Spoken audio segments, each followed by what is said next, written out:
Next, we're going to transition for a final panelist discussion. If we could have you guys come on up. Have a real treat for everybody here.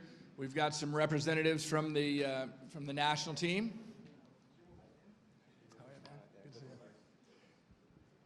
We've got David. Pete, you want to come on up? So we've asked these guys, Pete to kind of kick it off for us. Pete Russell, he's our GB national team men's head coach. We've got, I love the term legends because it makes you guys sound really old.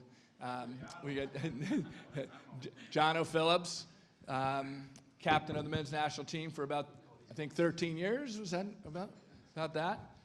David Clarke and Liam Kirk, who's a current player on the men's national team.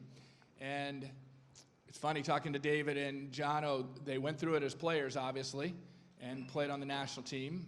And then now they're in the midst of it with their own children. So we've asked them to kind of give us their perspective and their insight on their experience and what they're seeing, and maybe a little bit of recap of what they heard today. So, Pete, if you could kick it off, and then we'll let these guys each go. I had to borrow Corey's glasses. I'm getting old, I can't see. Nice, aren't they? I think today's been great. I was sitting thinking, I was watching this, and I was thinking when I was a young coach, and I would have loved something like this. Like, I was self-taught in everything I'd done, so I made a lot of mistakes, still do, plenty. But what a, like to have this support and this opportunity, even just right now, and then from the foundation coming to the rinks and everything you can get into, it's something special, you know. It's really, really, really special. And you should take everything you can get from it, because it's a great opportunity. You heard every person that's here from a top nation talks about coaching development, how important coaches are, how much money they put into it, and that's what's happening here. And I think you should latch right onto that. It's really, really, really important. I know I will be 100%. Anything I can get, I'm going to take it. So we're going to start a little bit of a debate in some way here. I guess that's what Kevin wants. Usually when there's a panel, there's some kind of debate ends up in the end. Let's start a bit right. So I'm going to talk about a couple of things. And the first thing I'm going to talk about and get it out of the way is Zurich. I think Zurich was one of the toughest trips I'd ever been on. You know, I coached this team since 2015. Zurich was a step too far for us, I'm going to be honest. Liam's sitting there. Do you know what I mean? He probably knows what I'm going to say. I think it highlighted some serious issues within the country, at the top of the program and at the bottom of the program. There's no doubt in it, and sometimes that's a good thing, because now it's highlighted and we have to get together and try and make it better. And I think we got exposed a little bit. But that's it. I'm not going to say any more about that because it's done now. I think is when you dig deep, if you go in a locker room and look for problems, you're going to find them. You know, so there's no point in digging deep and trying to find more and more. We know the weaknesses. We know we have to be better. And I think it's really, really important to understand that. So I think the biggest thing that I've tried to do in the last 6 weeks was just shift my mentality forward again, and not worry about it so much. You know, it was tough to come back. It was a sore one. It was really difficult over there. It caught everybody bad. Came back, and I just thought we got to shift forward. So when Kevin asked me to do 10 minutes of this here, I was like, I don't know what I'm going to talk about. I don't want to really dig it all up. But I had two main topics. So I was sitting in the house on Thursday night, and I said to my daughter, Sylvie, I said, I need to write this presentation or something to kind of talk about. And she goes, she's 12.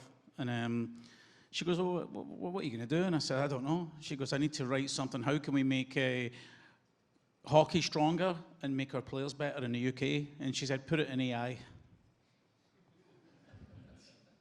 So I said, all right. So I put it in AI. It's exactly what I wrote. I wrote into AI, how to make UK hockey stronger and create better players. This is what it came up with. So you think about the whole day. Think about all the topics. Think about the key messages of growth. Think about the key messages of coach development and player development. Just think about all these things. Think about the word environment that was just used there as well. Because the one thing when we get to back to the senior team, we created a good environment, and that was down to the older guys to start it and kick it all off. Here's the 3 main things that AI told me after my 12-year-old daughter told me what to do. The first one was to be better. More players. So growth.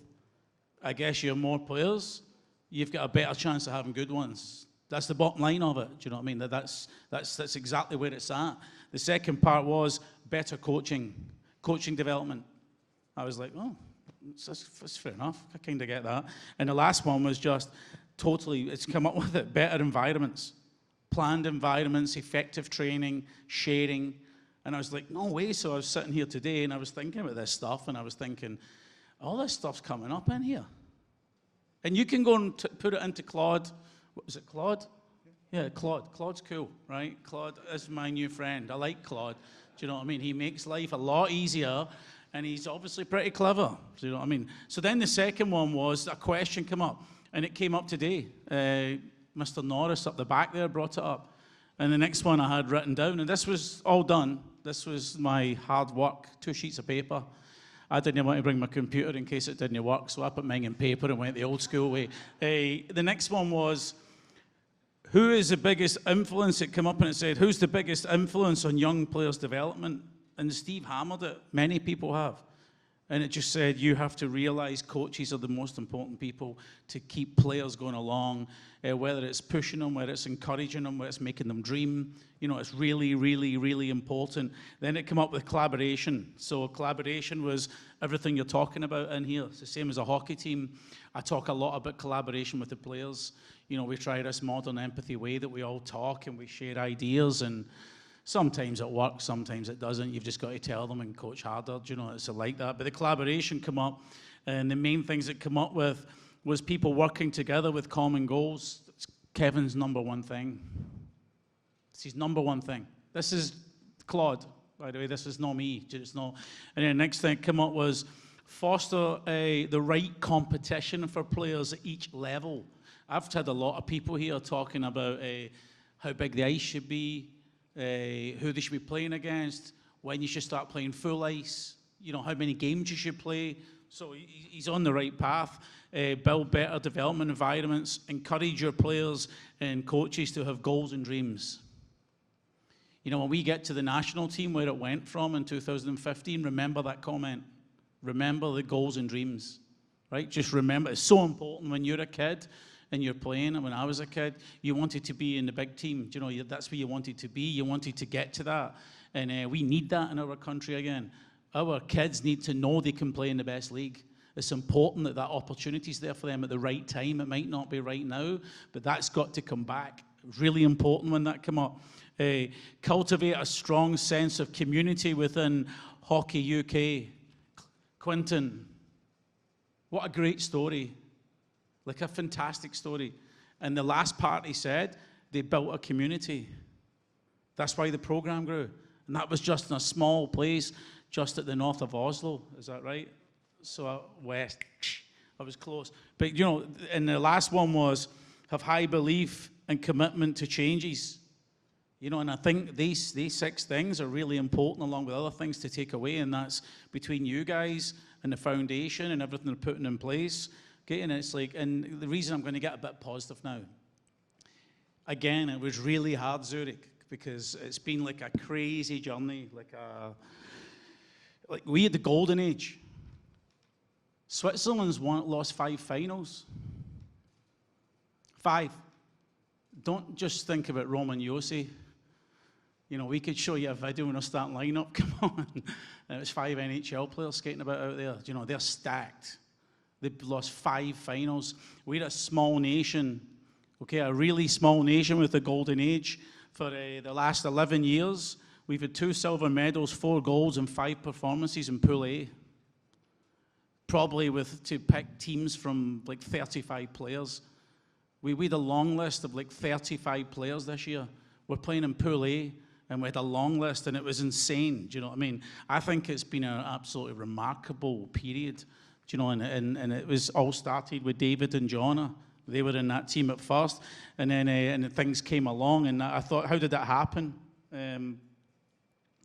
I think we built a better environment. I think the first few years, when Jono and David and Matthew Myers, and I think we had 5 captains in the team, they ran the locker room. I was a young coach, but they never ever went against you. They were with you the whole way, but they ran the locker room. They were men. Like, they took care of shit in there. You know, they made sure standards were met. They made sure the values were upheld. They held each other accountable. You never had to say much. They were always there and they were at it. The second thing was we encouraged them to dream. You know, like, dare to dream. When we were in Pool B, after we just won the first gold medal in 25 years that the country had ever won, we blew Belfast up. We went to Hungary, Budapest. We're supposed to get relegated. And we had this slogan, dare to dream. Well, you know, 7 minutes to go and 2-0 down against Hungary that night. And about 12,000 crazy Hungarians wrecking this ice rink. It was bouncing. Did you remember that? Oh, you were in that team as well, weren't you, as a kid? And it was bouncing. And I don't know, something happened. Maybe they did dare to dream. Next minute, we go from being the team that's going to get relegated, from winning 1 gold medal 2 years before in 25 years, to going to Pool A. Do you know? And it was like, it was the most amazing things. And I think one of the biggest things that came from it was just a high level of togetherness. Do you know what I mean? There was a massive level of pride we brought back. They were so proud to go, and everybody was proud to be there. There was passion. There was the no quit, never quit, no quit mentality. If you're 2-0 down, Game 5 or Game 6 in the World Championships, you're in somebody else's arena, and you can find a way to score 2 goals in 6 minutes, and the last one at 17.4 to go in the game. That's character. Do you know what I mean? And that character started taking us forward. But I'm going to touch on something and bring David in, right? I kind of lined him up here. Why did we have better players then? No, that's wrong. Why did I have more quality in the top 6 and my top 4 D-men? And I was sitting thinking about it, and I was like, I think at that time, there was real opportunities for the top British players. Okay, that's the first thing. I think, I'm not going to say the next bit, I'm going to get David to say that so I don't get battered. I think the daily coaching went up a level. I think the players became more professional. So maybe when I remember these two were bouncing around the BNL and the EPL, I think it was at the time. They were playing everywhere just to get ice time, but then all of a sudden, they go to a team that signs them full-time to train 4 times a week in the gym every day, train at normal times. You can rest, you can eat, you can build. They propelled their games. There was a lot of players like that at the time. I think the BNL was absolutely fantastic for the country, to be honest. A lot of players come out of that league. But it showed you that if you talk about people that are only training 2 times a week and 3 times a week, I don't think these guys were on ice 4 days a week when they were kids. Maybe if they got to play up a little bit. But it just gave, I think the whole thing went better. You know, and Corey Nielsen's a big part of that. The Nottingham Panthers were a huge part of it. They were the first team to go to 4 lines and really coach the Brits, and then it kind of came from everywhere. When Jono came out of Cardiff, there was good things going on there. He went to Sheffield. You know, that was the one thing I noticed as well. We used to have 5 guys from Sheffield, 5 from Cardiff, 6 from Nottingham, and it's kind of changed a little bit. We're in a massive transition period. But I think we need to create more high-end players, and I'm going to get David to jump into this, because David's got a thought on it. What was that thought? That was the thought of the 14 minutes. I got it, yeah.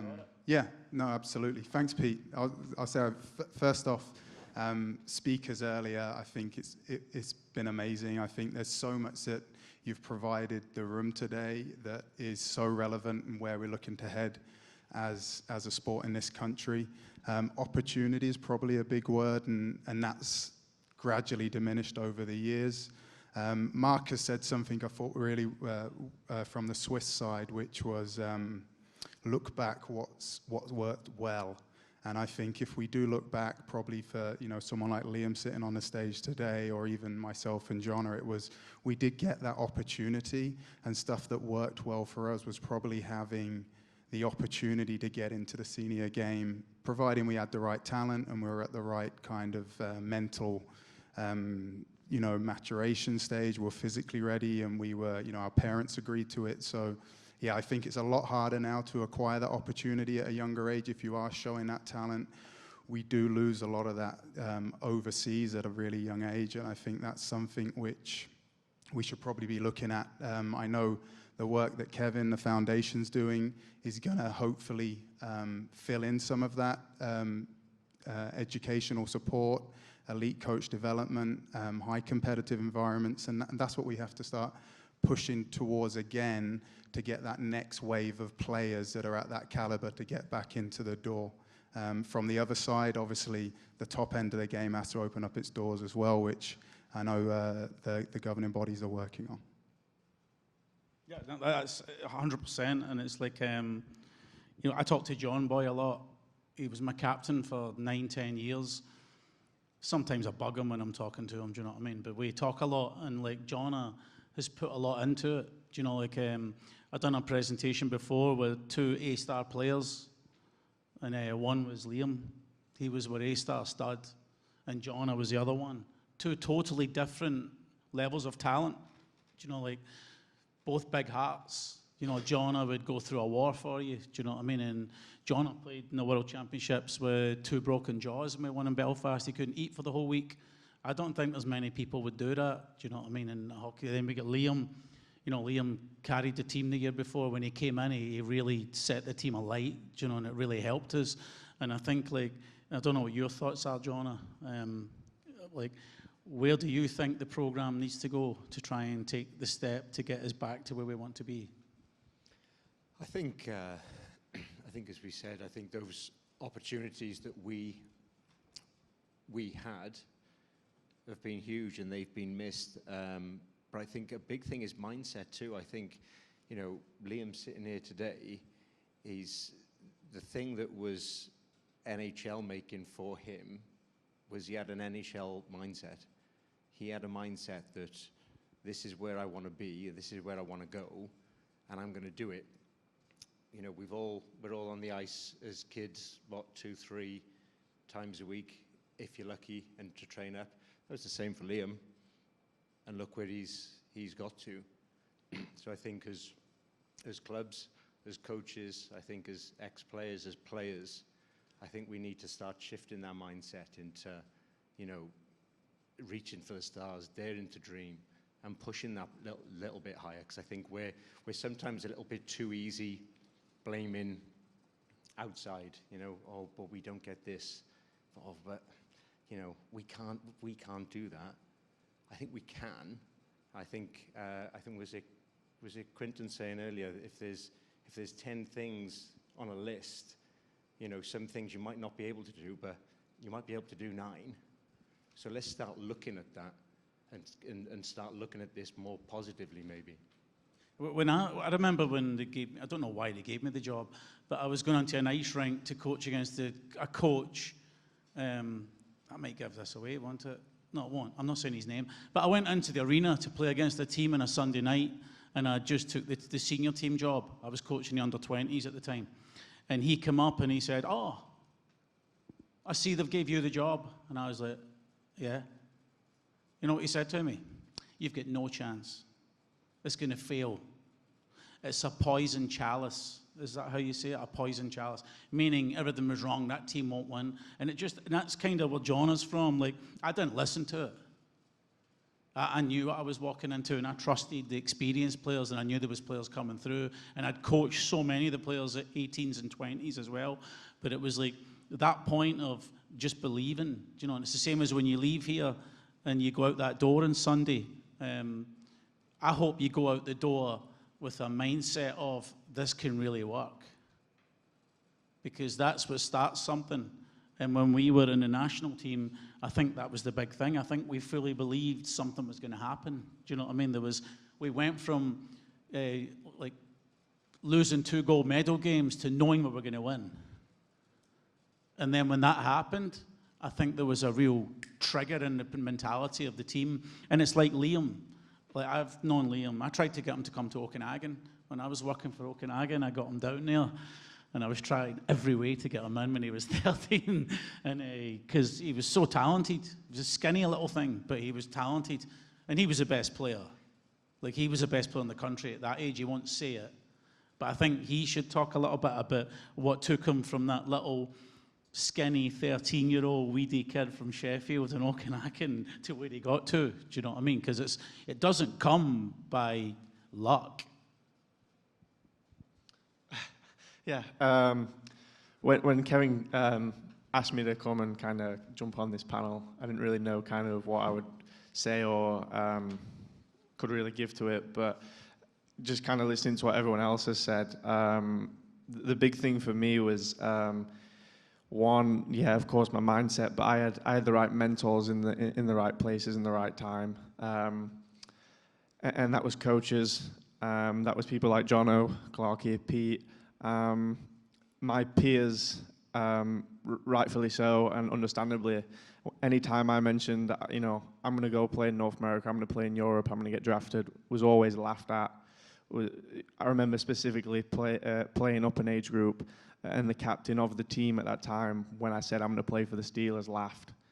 And that's a crazy thing, that's a situation that happens in British hockey, to play for your local team in the elite league and kind of get laughed at.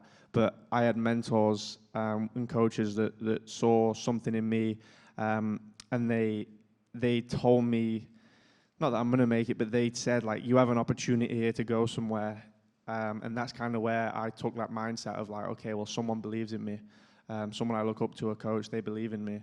And that's what I think is something that's really important to kind of take away from this was, having been there, having someone that says that, you as coaches identifying someone that has talent, someone that could go somewhere and being that role model for them is massive. But on the flip side of that, the coaching I had,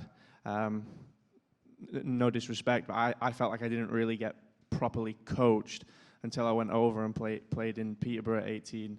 Like, I signed with the Steelers at 16, and I was with Tomo for 2 years, but I thought a power play was just, you've got an extra guy and just go get the puck and score a goal, because that's what I experienced growing up, kind of thing.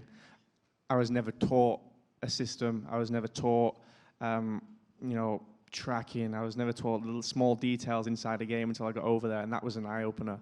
So having this foundation now set up that can, pass information down from coaches to coaches and everyone being involved, just speaking for myself, if I'd have had that growing up and wasn't on, the back foot when I first got over to Canada, I'd have been had a different start, and more of a, not an advantage, but not a disadvantage.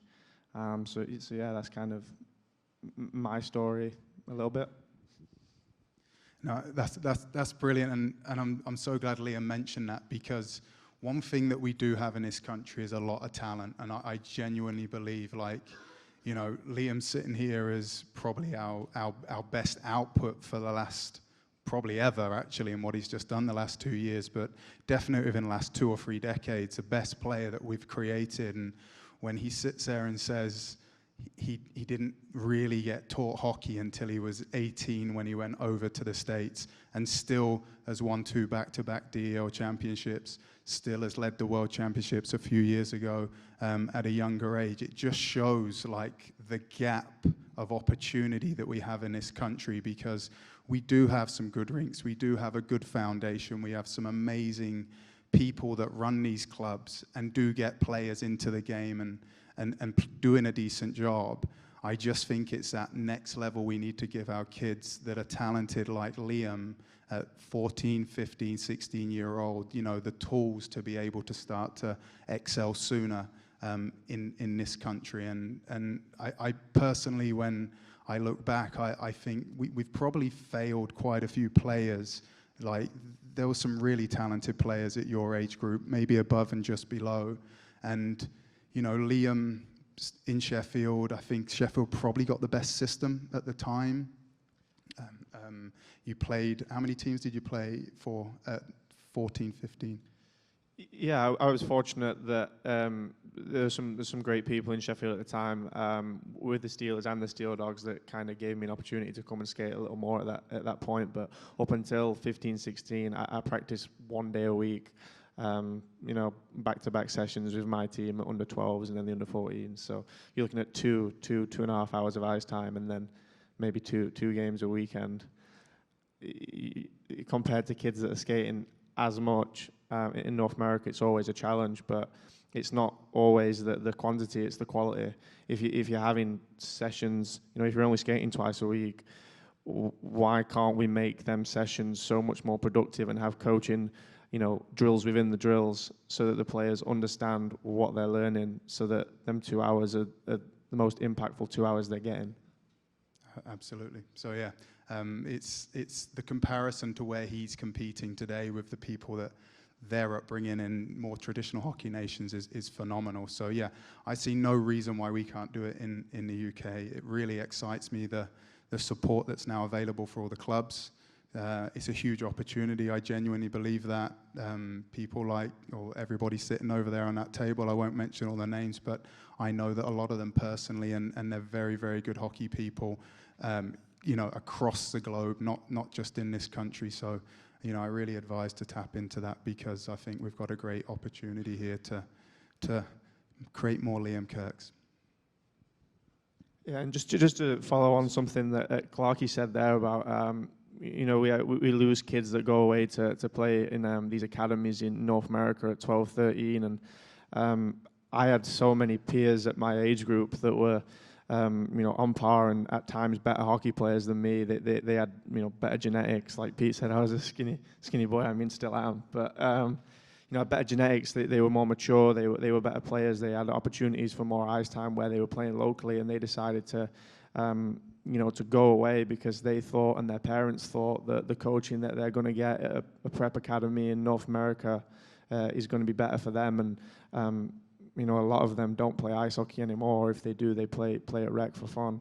And just speaking for me, like, I stayed in England until I was 18. It was important for myself and for my parents to finish school and to get my education. But if I can, get drafted at 18, playing in Sheffield my whole life, back then when, there wasn't as much, education for coaching, and why can't anybody else now? Like, we have something set up here that's hopefully going to help everyone in the country be in a better position and growing up, and the kids and their parents shouldn't feel like they have to, spend 50 grand to move over and play in the prep school somewhere or an academy if we have the coaching and the setup here. It's interesting that David talked about those ages, probably 14 and up, isn't it? Do you know, like, you're getting in this. Like, that's a really interesting age, because that shows a problem in the structure of the hockey. Do you know, like, when I was a kid, like Liam talked about it, when I was like 13, 12, I was playing 14, 16, and there used to be like a men's league, and I was playing in every age group. I was the same size as I am now, maybe not as fat, but I was the same size, and I was practicing against men. Do you know, like, so it gave you like 4 sessions a week, and I don't know, I was wondering what you've done at that time. Did they play up? Do you know, we stopped it over here, and I think that might have been the stage that kind of stopped a bit of fast tracking development, because we don't play as many games. Yeah, I think there was definitely a lot less numbers back then, so if you could just about get by, you'd play up a couple of age groups in Peterborough as my rink. But yeah, I think there's definitely outliers today. Like, we have some really good kids, which if you could just give them a little bit more here, because we do lack that kind of top-end kind of competition here. I think we have to probably look at that a little bit differently. Once the talent grows, then you've got to be careful kind of pushing kids too soon, that's for sure. But yeah, it's definitely a bit different today, where I know some kids get kept back a bit. I think at the moment, if I look at it, kids going away, just to be transparent, I have a son the same age as Liam. I did send him to a prep school. On reflection, it was kind of that there wasn't much opportunity. So it was like, well, maybe we send him to a prep school. He went with Corey's boys. Would I do it again? No, I definitely wouldn't. With what's available, absolutely not today. I think you have to be, when you send kids away, he went away at 17, so he was just finished school, I think. But I see kids here now leaving at 13. I have 13, 14 to go to some of these places, and that's such a big responsibility because, how many kids actually make it? It's few and far between, and as a parent, you're outsourcing that responsibility to kind of guide your boy or girl at that time too, which is a significant responsibility to do. And no one loves your kid more than you, right? I know the schools will tell you, they'll give you a really, they'll look after them, they'll do everything, but in reality, no one loves your kid or will guide them as much as you. So, it's amazing that we've got the opportunity not to have to do that. I think there is chance to do that here, and we just have to all work together to make sure that, those kids which are showing potential get, a little earlier opportunity like Liam's and some other players have had here. And we keep pushing the standards up collectively so we can create more talent at home.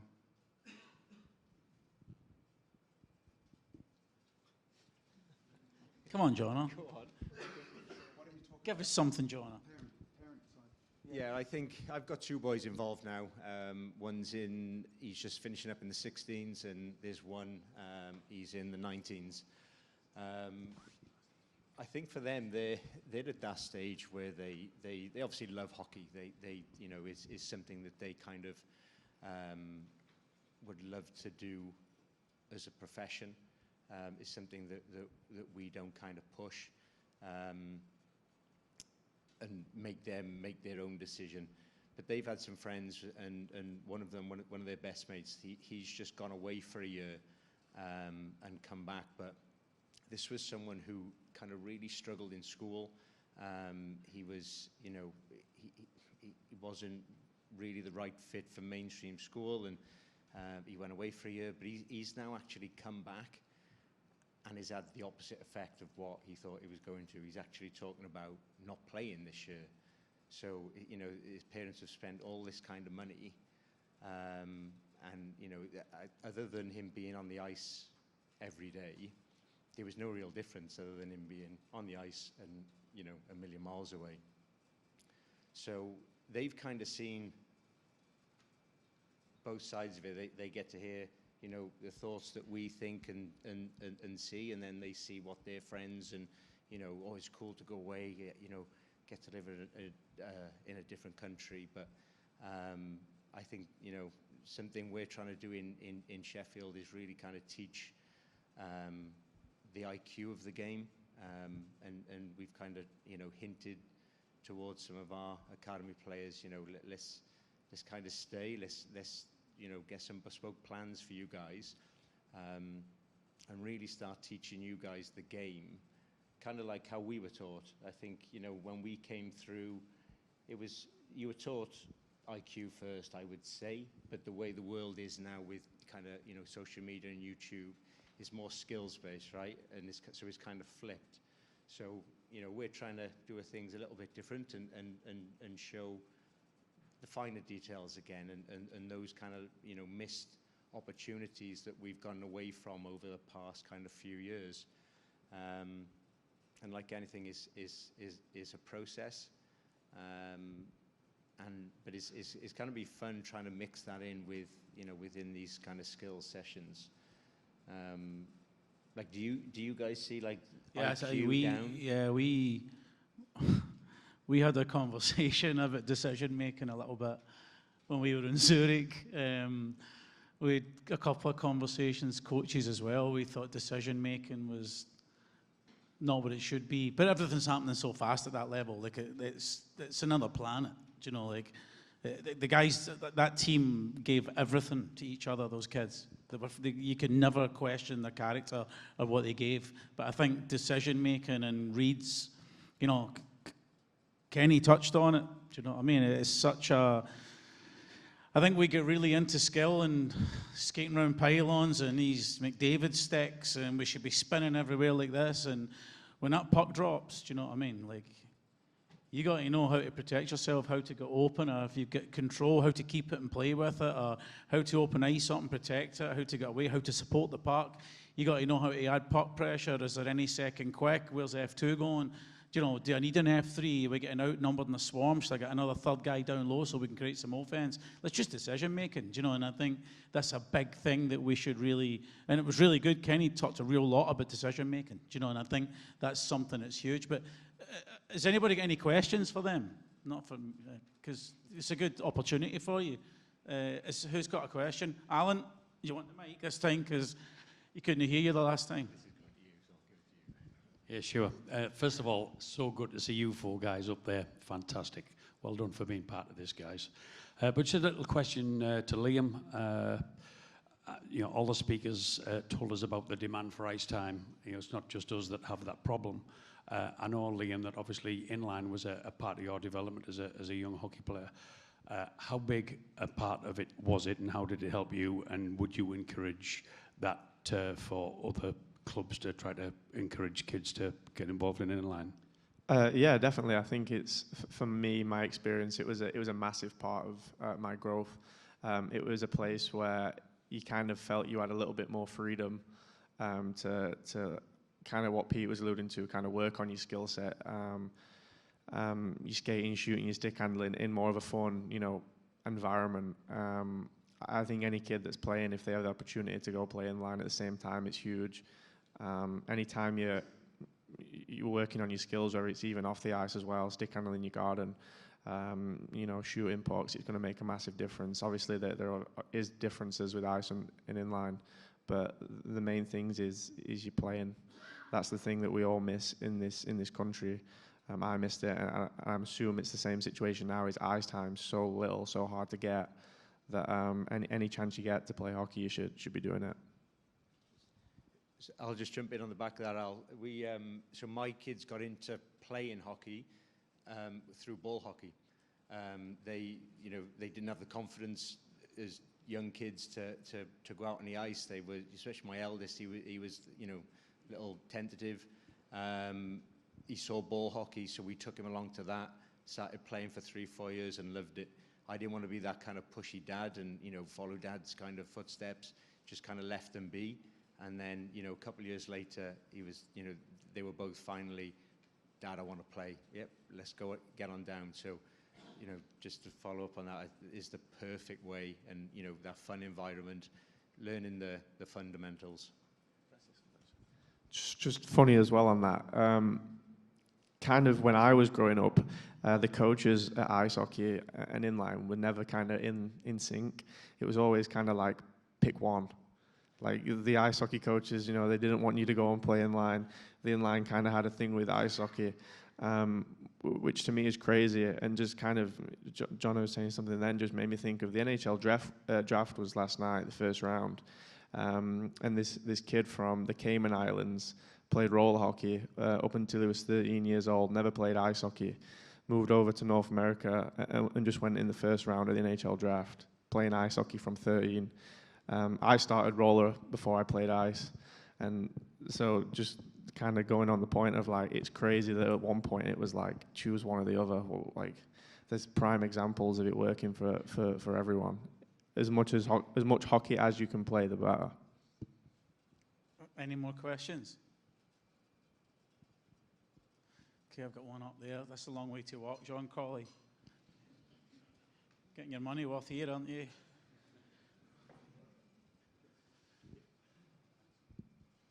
Thanks, guys. That was superb, and superb to hear you all talk about your kind of growth in the sport.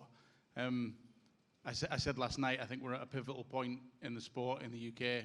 I think we've got an amazing opportunity in front of us.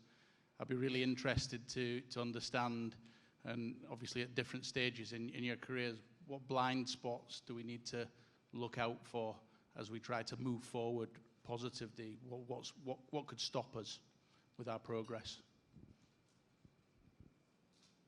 Clarke? Okay. I think it comes down to that being open, that open mindset, being willing to share, can't keep protecting our own little islands here, and it does happen a lot. I've seen it. I've say my oldest, I went through I never left. I went through the program. My oldest left at 17. My youngest, he's playing now, and I would say in that time, I would think it's become even more island mindset where people are even more protected of their own little clubs, and I get that because we do put emphasis on winning leagues and stuff, and for me that, oh, it cut me down. Hello. Corey taught me that. Because he's so tall. We just need to not open our horizons and just be willing to kind of let people come in. You know. Hello? Oh, perfect. Yeah, the days, I'll sit down because I might get too fired up here. The days of worrying about winning these under 12s, under 14s, under 16s leagues, it doesn't matter. It genuinely doesn't matter. Kenny said it earlier on, and I started laughing because, like, I used to sit in recruitment meetings, especially when we was looking for the British guys, and, you know, Corey's so open about getting British talent into Nottingham, and we would scour because it was a bigger thing. We had less imports to play with, and we had to work with a British talent. And the last thing he ever asked or looked at was, like, whether they played conference or if they won a junior championship in Britain. Like, no one cares. And we just have to start thinking a bit more wide aware. How can we get our top players competing on the same ice together? Remove the emphasis on, you know, which club is doing amazing this year, and actually how many really good, talented players are we feeding into our U16s, U18s, U20s program, because that, for me, is the only thing that needs to happen here. And we do have, John, you're absolutely right, opportunity, and I've said it a number of times. It's like we now have resource to tap into, to work with those really good kids, to help grow the game, fill the funnel, and equally to help develop all of the coaches that working at the clubs, the volunteers, the helpers, because one of the hardest things in this country has always been to have the IP that you can come. Like, there's a lot of good people that have left and stolen, because that happens in every sport, and then they bring it back and they try and, you know, spread it, but it only goes as far as their club. I think now we've got people that are going to be traveling all across the country, disseminating knowledge and information from players, coach ed, goalkeeping, and we just have to be open. So I guess the question to that is, yeah, don't be an island, want to be a, I don't know, be bigger than that, and just expand and open your doors and share. John's still not signed that document anyway. Whoa, he's clapping. Who was that? It was John. Give me some more. Thanks, Doc. John, you're holding it back, are you not? Oh, they said last night you never signed the document, so maybe you're holding it back. No, they go, jeez. Just maybe that's just, you know, a clear point, John. Jono, anything else? I think just, I think we had a conversation last night, didn't we, John, there, and I think it's just kind of sharing best practice as much as we can, to seeing who's doing what well, and you know, let's not be embarrassed to kind of use someone else. Let's work together. I think we've got to see this as us, you know, like is all of us, and it's got to stay that way to make this successful. Otherwise, it just breaks apart. And you know, I think someone said, you know, we haven't done much over the last 30 years. Something's got to change, right? Like, you know, I think it's taken us so far, but I think that's been great determination and being British, because I think that's our identity. Us being British is our identity. I think we're a special kind of people. We're blue collar, we're hardworking, and I think it shows. And I think that was our identity of the GB team for sure. You know, it was, and people liked to be around us. The respect that we gained from some huge nations and some big names throughout the sport is just, that alone is something that you know, I'm proud of, and I talk about when I go back into school and you know, speak to head teachers and students who know nothing about the game. But yeah, the more we work together and keep working together, I think, you know, it'll avoid us those kind of blind spots for sure. Just to add to that, I think you have to have some trust. You know, like I know a lot of people in here from when I coached the kids years ago, and the same people are still putting the time in, and I think that's really awesome because Liam Kirk doesn't get drafted if there's not a coach for free coming in a Monday to Sheffield and a Wednesday when he went on the ice. Those people and you guys in here that don't get paid to do what you do, it's amazing. Do you know what I mean? Like, it's amazing the time and the much of your life you give up for that. But I think if anybody asks me one thing about everything I take for this, I think you got to trust Kevin. I think you got to trust him and you got to go with it. Because I'll tell you something right now, there's nothing better. It's so far away from it. And when it takes off with the people sitting here as well, and the people at that table and the other people get added to it, and everybody starts collaborating and working together and pulling on the rope, and you get along there a little bit, and there will be some knots in it, you'll have to undo them, accept and correct. I just think there has to be real trust. You know, when I look at this room here, I just think, wow, I wonder how many people will come next year. I wonder how hard it will be to ask people to move down so it looks busier on the thing there, so when they could get a good jam up a picture. I'll bet you it's jam-packed next year. Jam-packed. But I think you have to have serious trust for what's happening. You know, like, I think it's really important. Do you know what I mean? And we care about GB hockey. Do you know what I mean? About the country. Like, it's probably gave us our lives in many ways. Do you know what I mean? Like, he's got lots to do. Yeah, he's still a young pup. Do you know what I mean? He's getting older and bigger, but he's still young. But, you know, it's gave me everything. Do you know what I mean? I would have nothing without hockey. Do you know, that's the bottom line of it. I wouldn't have the house I have. I wouldn't have the wife and the kid I have. Jonna, you know, same thing. Yeah, I'd be stuck. I'm a council estate kid. You know, mum's a single parent. Had a great upbringing. But I 100% would have been in the wrong crowd if I did not play hockey. 100%. The things that were around me, it's given me everything and more. And you know, I want my kids to play, not to, you know, not necessarily to maybe get drafted. I just want them to just experience one thing and feel one thing that I felt throughout this journey, because it brings me to tears some days, like happy tears, just thinking like, wow. Like, holy shit, that's what we've done.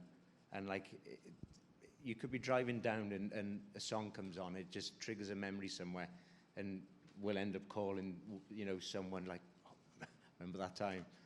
Like, it is the absolute best. And you know, I think to have those ambitions for our, you know, the younger guys coming through, it can only be exciting.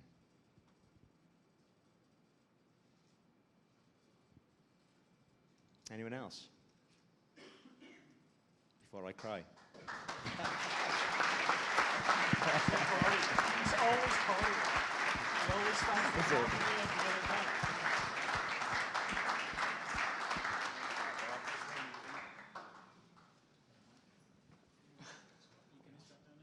No, is this working? All right, thank you everyone for today. No, it's been an absolute grind. I did write 2 pages of notes to do a recap, but you don't want to hear that from me. I can guarantee you that right now. I'm 0 for 23 on hitting my time limits on webinars this year, so Kevin gave me 5 minutes. I'm going to hit it. But one thing I want to say is today's all about collaboration. Like, that's what everyone talks about. And I've been to so many of these conferences where you sit and you listen and you hear all this information. It's awesome. But when you go back to the hotel and we have dinner, that's where you'll really collaborate as a club. Like, I was thinking about this. There's so many clubs that have similar problems and clubs that have solutions to those problems. You just got to find each other and talk to each other. Like, you do that, you'll actually come up with a lot of solutions for yourselves. Quentin spoke about identity. I was thinking about that. John Kinniston's in here somewhere from Peterborough. I went to do a club visit earlier in the year, and he told me his plan for his club identity and how they wanted X number of Peterborough players playing for their Peterborough Phantoms. That was the whole idea of their youth development program. They've got an identity, they've got a vision, that's what they're trying to do. So if you're one of those clubs, that's a great person to speak to. Spoke to someone yesterday from Guildford. We talk about lack of coaches. What they're doing is they're putting their under-18s players through level 1 courses, level 2 courses, and now they're working with the younger kids. So again, you talk about lack of coaches, you've got a solution there. Just find the people and talk to them. I think it's so, so important. So there is dinner at 7:30. Tomorrow we kick off at 9 a.m. Anyone that was there yesterday knows Kevin is really, really hot on timekeeping. As you can tell, it's now 20 to 7, so I'm not quite sure his timekeeping's been as good today, but we'll hopefully be better tomorrow. But thank you to these guys. Awesome to have the legends up here. Foundation staff are around. Grab us for a beer and a conversation, and thank you for everybody today. Thank you.